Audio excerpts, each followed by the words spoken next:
सभी सॉल्यूशन पूछते हैं। उम्मीद करके ये वीडियो देख रहे होंगे कि हमें सॉल्यूशन मिलेगा इंजरीज का। तो इसका एक ही सॉल्यूशन है दोस्तों।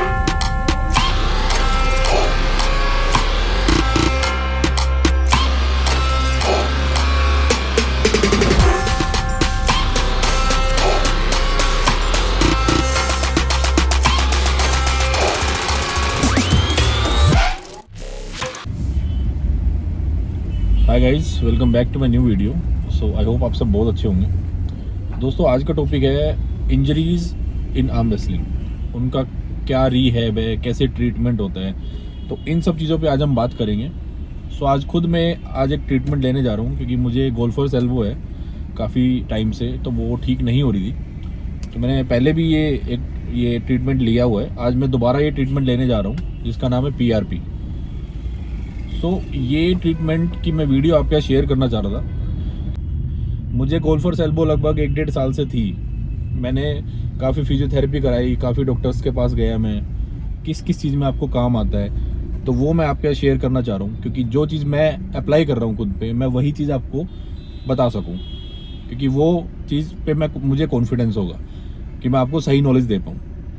साथ में डॉक्टर से मैं आपकी बात कराऊँगा कि डॉक्टर का क्या कहना है इसके बारे में, कि PRP किस चीज़ में हमारी हेल्पफुल है और क्या प्रिकॉशंस हैं, कितने दिन के गैप पे हमें लेनी चाहिए। और PRP काफ़ी एडवांस जो प्लेयर्स हैं, बिगनर्स तो नहीं कहूँगा मैं, बिगनर्स को नहीं ज़रूरत है, क्योंकि जो ये इस तरह की इंजरीज आती है लिगामेंट्स की, ये जब आपको 2-3 साल हो जाते हैं खेलते हुए, तब जाके आपको आती है ये चीज़ें। और अगर इनका आप साथ में अगर राइट ट्रीटमेंट आप अगर ले पाओगे, तो आपकी ग्रोथ नहीं रुकेगी। नहीं तो इंजरी सिर्फ एक ऐसी चीज़ है जो हर स्पोर्ट्स में आपकी ग्रोथ को रोक देती है। तो कोशिश करें कि इंजरी ना आए। अगर वीडियो के एंड में हम बात करेंगे कि इंजरी और एक नॉर्मल पेन हो आपको, या फिर आपको मसल सोरनेस है, उसमें क्या डिफरेंस है और कैसे डायग्नोज करेंगे हम उस चीज़ को। तो दोस्तों, बने रहिए वीडियो में। चलते हैं डॉक्टर के पास। दोस्तों, कपिंग थेरेपी भी होती है। ये डॉक्टर साहब का एड्रेस एंड फ़ोन नंबर।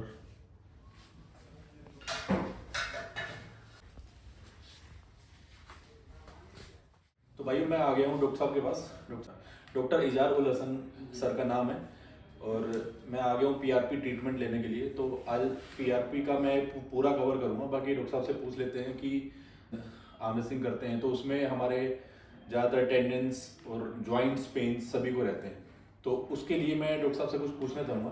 हम सभी, जैसे आर्म रेसलिंग का मेरा चैनल है जी, तो ज़्यादातर बच्चे आर्म रेसलिंग खेलते हैं, तो एक क्रॉस पोजीशन है सभी की, सभी के जॉइंट्स और लिगामेंट्स ज़्यादा यूज होते हैं। तो उस बारे में आप थोड़ा सा बच्चों को गाइड कर दो कि आप एक किस तरह के ट्रीटमेंट्स हैं और वो कैसे हेल्प करते हैं। एक्चुअली जो है, जो भी जिम वाले होते हैं, प्लेयर्स जो हैं, उनमें खासतौर पे एक प्रॉब्लम आती है लिगामेंट इंजरी की। तो लिगामेंट इंजरी में क्या है, जो जब भी आप ओवरलोड हो जाता है, या फिर आप जब लिफ्ट कर रहे होते हैं, या जो भी आपकी एक्टिविटी है उसको फॉलो में लेते हैं, तो कई बार क्या होता है, लिगामेंट जो होता है वो हमारा इंजर्ड हो जाता है। और लिगामेंट इंजर्ड हो जाता है, या कई बार मसल्स में जो है टियर भी आ जाता है। तो इसके लिए हम जो है प्लाज्मा थेरेपी, जिसको हम शॉर्ट में PRP थेरेपी बोलते हैं, बहुत ही एक इफेक्टिव ऑप्शन है आज की डेट में। बहुत ही इफेक्टिव है, वंडरफुल रिजल्ट्स हैं इसके। इसमें हम क्या करते हैं, थोड़ा सा आपका 10 to 20 ml ब्लड लेते हैं, और ब्लड लेने के बाद में उसमें का जो प्लाज्मा होता है उसको हम अपनी साइंटिफिक मशीन में लेने के बाद में सेपरेट कर लेते हैं। और ये जो प्लाज्मा होता है, इसको फिर हम जो है with the help of microneedle, या जो भी हमें जो भी टियर्ड साइट्स होती है, अफेक्टेड एरिया, हाँ जी, अफेक्टेड एरिया होता है या पेनफुल साइट्स होती है, उस पर वहाँ जो है उसको इंजेक्ट करते हैं। अच्छा। क्योंकि ये जो प्लाज्मा होता है, इसमें ग्रोथ फैक्टर होता है, और ये ग्रोथ फैक्टर जो होता है, इसकी एक प्रॉपर्टी होती है, वो होती है हीलिंग प्रॉपर्टी। यानी जितने भी एक्यूट केसेस होते हैं, जो अगर आप एक्यूट कंडीशंस में आते हैं हमारे पास में, जो जिसमें टियर हो गया, आपको लिगामेंट टियर है, या इवन फ्रैक्चर्स भी हो गया है अगर, तो या मसल्स इंजरी हो गई है, तो उसमें जो है इवन ऑस्टियोआर्थराइटिस या फिर टेनिस एल्बो हो गया है, ठीक है ना, जिसमें हम प्रॉपर्ली अपने हैंड को जो है मूव नहीं दे पा रहे हैं, ठीक है, तो उसमें जो है बहुत ही अच्छे रिजल्ट्स हैं इसके। राइट। तो दोस्तों, मैं एक सेशन पहले ले चुका हूँ, आज से 15 दिन पहले। तो हर 15 से 20 दिन पे हमें सेशंस लेने होते हैं। तो 15 दिन पहले मैंने एक सेशन लिया था, उससे मुझे काफ़ी ज़्यादा रिजल्ट महसूस हुआ, क्योंकि मेरी जो गोल्फर्स एल्बो थी लगभग 1 साल से ठीक नहीं हो रही थी। तो पहली पीआरपी के बाद ही मुझे 30-40% तक का मुझे रिलीफ मिला है, और ये हमें 3 से 4 सेशन लेने हाँ, चाहिए। सेशंस जो है जनरली वो जो है 3 to 5 रिकमेंडेड होते हैं, मेंटेनेंस रहेगा और बार बार टीयर होने से आपको बचाता है। ये थोड़ी सी उठाते हैं, चलो वो खींचा नहीं ना, देखा नहीं तो ऐसे नहीं लग गई। हाँ, हाँ। ऊपर से लग जाती है, तो यूज़ करेंगे। ठीक। मेरे पास बालों के लिए होती है, इसको जीएफसी थेरेपी बोलते हैं। अच्छा, ग्रोथ फैक्टर कंसंट्रेशन है। तो ये इसको भी हम जो है पेन मैनेजमेंट के लिए जो है इसको भी यूज़ करते हैं, हीलिंग के लिए। हीलिंग ये एक्स्ट्रा ग्रोथ फैक्टर आता है, हमारी ट्यूब्स में होता है, नेचुरली होता है। पीआरपी का भी एडवांस वर्जन है, पीआरपी का एडवांस वर्जन होता है। GFC, right. अभी हमने जो है कलेक्शन ले लिया है और अब हम इसको सेंट्रीफ्यूज मशीन में लगाने जा रहे हैं।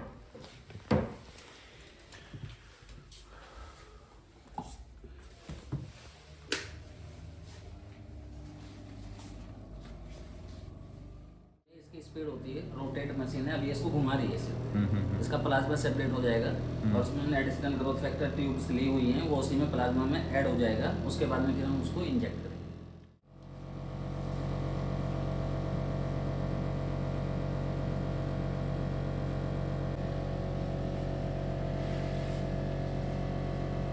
ये जो बोन ये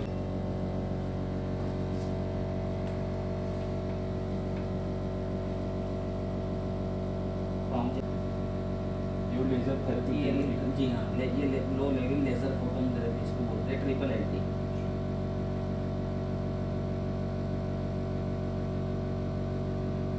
ये पूरा बोन का चारों तरफ का एरिया है जो हाँ जी, सारा पेन करता है। तो दोस्तों, आर्म रेसलिंग अगर खेलोगे तो ये सब भुगतना पड़ेगा, सो इसके लिए तैयार रहना। तो ये सब चीज़ें आपको शायद करानी पड़ सकती हैं। दोस्तों, अभी सेंट्रीफ्यूज हो रहा है मेरा, जो ब्लड लिया था। ट्रीटमेंट चल रहा है कोई।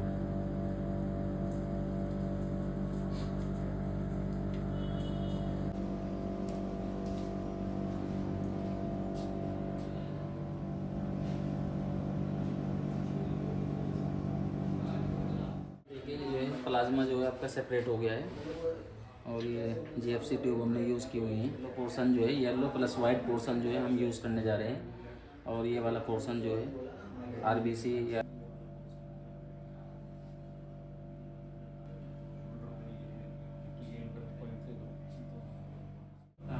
तो ये और ये पूरा पेन है, ये जो है इस पे आप देखना कवर लगा दो, तो एक डायरेक्टली ले लेना है।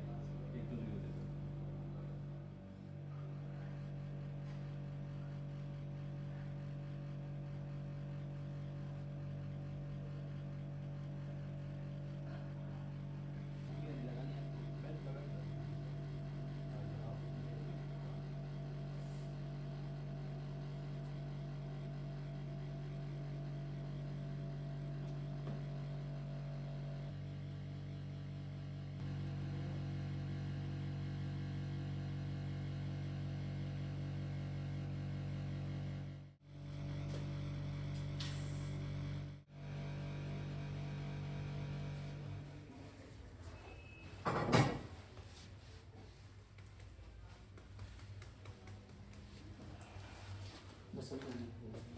मेरा हो गया ट्रीटमेंट कंप्लीट। तो डॉक्टर साहब, इसमें प्रिकॉशंस क्या लेंगे, मुझे कितने दिन बाद में दोबारा एक्सरसाइज स्टार्ट कर सकता हूँ? देखो, प्रिकॉशन सबसे पहले इसमें ये है, आपको जो है हैंड मूवमेंट कम रखनी है। मिनिमम 3 डेज तक जो है आपको मतलब आपको रेस्ट मोड में ही रहना है, बट कोई भी हैवी वर्क लोड नहीं लेना है। हाथ से कुछ ज़्यादा वजनी चीज़ नहीं आपको उठानी है, और कोशिश कीजिए कि हैंड को जो है अभी एल्बो जॉइंट को खास तौर पे और शोल्डर जॉइंट को आप रेस्ट मोड में ही रखें। और आफ्टर 3 डेज 3 to 4 डेज आप नॉर्मल थोड़ी बहुत एक्सरसाइज जो है वो शुरू कर सकते हैं। और आफ्टर 7 डेज जो है आप कम्प्लीटली जैसे आपका जो भी आप रूटीन है एक्सरसाइज का वो ऐसे ही आप शुरू कर सकते हैं। ठीक है। और खट्टी चीज़ों से बचना है। ठीक है। और इसके अलावा आप सब कुछ खाइए पिए, कोई खासी स्पेशल परहेज नहीं है इसमें। और नेक्स्ट सेशन जो है आप अराउंड 15 डेज 15 दिन के बाद दोबारा एक्सरसाइज रख लेंगे। तो मैं डॉक्टर साहब का नंबर और एड्रेस मैं डिस्क्रिप्शन बॉक्स में डाल दूंगा, अगर किसी को भी थेरेपी चाहिए हो, किसी भी तरह की प्रॉब्लम है तो डिस्कस कर सकते हैं आके। तो ठीक है। तो दोस्तों, मैं आ चुका हूँ घर। तो आज का ट्रीटमेंट मेरा आपने देख ही लिया कि कैसे हुआ। तो काफ़ी इंजेक्शंस लगे हैं एल्बो में और शोल्डर में। तो इसका एक चीज़ है, इसका कोई साइड इफ़ेक्ट नहीं है क्योंकि हमारे ब्लड से ही हमारा प्लाज्मा लेके इंजेक्ट किया होता है। बस सिर्फ आपको 2-3 दिन थोड़ा सा स्टिफ महसूस होगा, 2-3 दिन का रेस्ट, उसके बाद आप धीरे धीरे एक्सरसाइज स्टार्ट कर सकते हैं। मैं सीधा सीधा आपको फंडा बता देता हूँ, आप इतनी जल्दी से ये मत सोचो कि मैं इंजर्ड हो गया हूँ। इंजरी बहुत लेट आती है आपको, मसल सोरनेस, क्योंकि आप ये बिल्कुल नया आर्म रेसलिंग जो है वो एक अननेचुरल मूवमेंट है। आप हाथ सीधा या पुशिंग या पुलिंग सीधी सीधी करते हो, कभी भी हम साइडवेज में हमने कुछ नहीं किया होता बचपन से। तो ये बहुत ही अननेचुरल मूवमेंट है, तो इसमें पेन्स आएंगे, जैसे जैसे डेवलप होती रहेगी आपको पेन्स बढ़ते रहेंगे, लेकिन एक टाइम के बाद आपकी रिकवरी इतनी फास्ट हो जाएगी कि आपको छोटे छोटे पेन्स जो आते हैं वो आने बंद हो जाएंगे। तो आप पेशेंस रखो और रेगुलर ट्रेनिंग जब करोगे सही तरीके से, कि हमने सिर्फ आर्म रेसलिंग का मतलब समझा कि साइड ऐसे पकड़ के सीधा लगाना, लेकिन कि या तो इसको हम बाहर घुमा सकते हैं प्रोनेशन, या फिर सुपिनेशन कर सकते हैं। तो दो चीज़ें हैं जिस तरीके से करने से आपको पेन्स नहीं आएंगे। जैसे मैं टेक्निकली समझा सकता हूँ कि आप या तो आउटर खेलो, टॉप रोल, या फिर हुक खेलो, तो उससे पेन्स थोड़े से कम हो जाएंगे। पहले मैं आपको एक चीज़ क्लियर कर देता हूँ, आप जब तक आर्म रेसलिंग करोगे तब तक आपको पेन्स रहेंगे हाथ में। कोई भी ऐसी चीज़ नहीं है जो आपको कंप्लीट 100% पेन फ्री कर देगी। इस दुनिया में आप कोई भी एथलीट लेके देख लो, बड़े से बड़ा, सभी के ट्रीटमेंट्स साथ के साथ चलते रहते हैं। मेरे पास रोज़ के 100 मैसेज आते हैं, मुझे एल्बो में पेन है, मुझे शोल्डर में पेन है, मुझे बाइसेप्स में पेन है। दोस्तों मैं फिर से दोहराता हूँ यही बात, आप जब तक आर्म रेसलिंग करोगे आपको पेन आएंगे। इन पेन्स का हमें सॉल्यूशन ढूंढना है कि ये पेन हम जल्दी से जल्दी ठीक कर पाएँ और दोबारा से हम टेबल पे आने लायक हो जाएं। और नॉर्मल पेन्स और इंजरी में काफ़ी डिफरेंस है। नॉर्मल पेन आपका ठीक हो जाता है 2-3 दिन में या 5 दिन में, हफ्ते में। और अगर वो रेगुलर आप पेन है आपको, अगर फिजियोथेरेपी वगैरह से या बेसिक जो ट्रीटमेंट्स होते हैं मसाज वगैरह से अगर वो ठीक नहीं हो रहा है, तो आप डॉक्टर के दिखाइए, एमआरआई करवाइए। फिजियोथेरेपी सबसे पहले रिकमेंड करी जाती है। अगर आप फिजियोथेरेपी करवा रहे हो रेगुलर, या मसाज कर रहे हो, आइसिंग कर रहे हो, जो भी कर रहे हो, अगर उससे रिलीफ नहीं मिल रहा है, प्लस आपने अच्छे डॉक्टर से आप कंसल्ट किया आपने और उसके बाद भी आपको रिलीफ नहीं मिला, आप उसके बाद अपनी एमआरआई करवाओ। अगर एमआरआई में कोई टीयर आता है, लिगामेंट टीयर है या मसल टीयर है, जो भी है, तो उसके बाद आपको ट्रीटमेंट लेना चाहिए। अगर उससे पहले अगर आपका वो ठीक हो जाता है, आप थोड़ा सा टाइम दो। अगर आपको 4-5 दिन, हफ्ता पेन है, आप ये मत सोचो कि मैं इंजर्ड हो गया, मेरा लिगामेंट इंजरी हो गई है। ये इतनी आसानी से लिगामेंट इंजर्ड नहीं होते हैं। और ये आप थोड़ा सा टाइम दो, एमआरआई करवाओ, ये उसी में आ सकता है। आप खुद से नहीं बता सकते कि मेरा लिगामेंट इंजर्ड है। या पीआरपी में हमारा ही ब्लड लिया, उसमें से प्लाज्मा निकाला, जो ग्रोथ हार्मोन्स होते हैं, ग्रोथ फैक्टर्स होते हैं हमारे ब्लड में, वही हमारे इंजेक्ट किए वापस। तो सबसे सेफ तरीका है। और जैसे कि डॉक्टर ने बताया, कोई भी जॉइंट पेन, किसी भी तरह का जॉइंट में आपको दिक्कत आ रही है, या काफ़ी जब लंबे समय से अगर आपको दिक्कत आ रही है, तो आप पीआरपी यूज़ कर सकते हैं। ये वन ऑफ द ट्रीटमेंट था। आप अभी, ये ऐसा नहीं है कि आपका अगर कोई भी पेन हुआ, आपको ज़रा सा ही पेन, आप सीधा पीआरपी लेने चले गए, ऐसा भी नहीं है। आपको अगर लंबे समय से अगर आपको रिलीफ नहीं मिल रहा है, तो आप पीआरपी करवा सकते हैं। तो दोस्तों कुछ और इंजरीज़ के बारे में बात कर लेते हैं। जैसे ये तो गोल्फर्स एल्बो थी। गोल्फर्स एल्बो में आप नीडलिंग भी करा सकते हैं, कपिंग भी करा सकते हैं। मैं पिछले 1 साल से मैं ट्रीटमेंट ले रहा हूँ। नीडलिंग भी करवाई, कपिंग भी करवाई थी, तो मुझे उनसे आराम नहीं मिला। और फिजियोथेरेपी मैं रेगुलर ही करवाता था, और मैं खुद अल्ट्रासोनिक की मशीन तो मैंने खरीद ही ली थी कि मैं रेगुलर इससे करूँगा तो मैं ठीक हो जाऊँगा। लेकिन जैसे मैंने बताया, सभी इंजरीज़ अलग अलग हैं, उनके ट्रीटमेंट्स अलग अलग होते हैं। किसी की बॉडी पे कुछ और काम करता है, किसी की बॉडी पे कुछ और काम करता है। सो आपको ये ट्राई करते रहना पड़ेगा। और इसका एक दूसरा सॉल्यूशन मैं आपको बताना चाहूँगा। सभी सॉल्यूशन पूछते हैं, उम्मीद करके ये वीडियो देख रहे होंगे कि हमें सॉल्यूशन मिलेगा इंजरीज़ का। तो भाइयों इसका एक ही सॉल्यूशन है। मान लो आपको रिस्ट में इंजरी है, आपको कब करते हुए यहाँ पेन आ रहा है, फॉर एन एग्जाम्पल आपको कब करते हुए पेन आ रहा है इधर,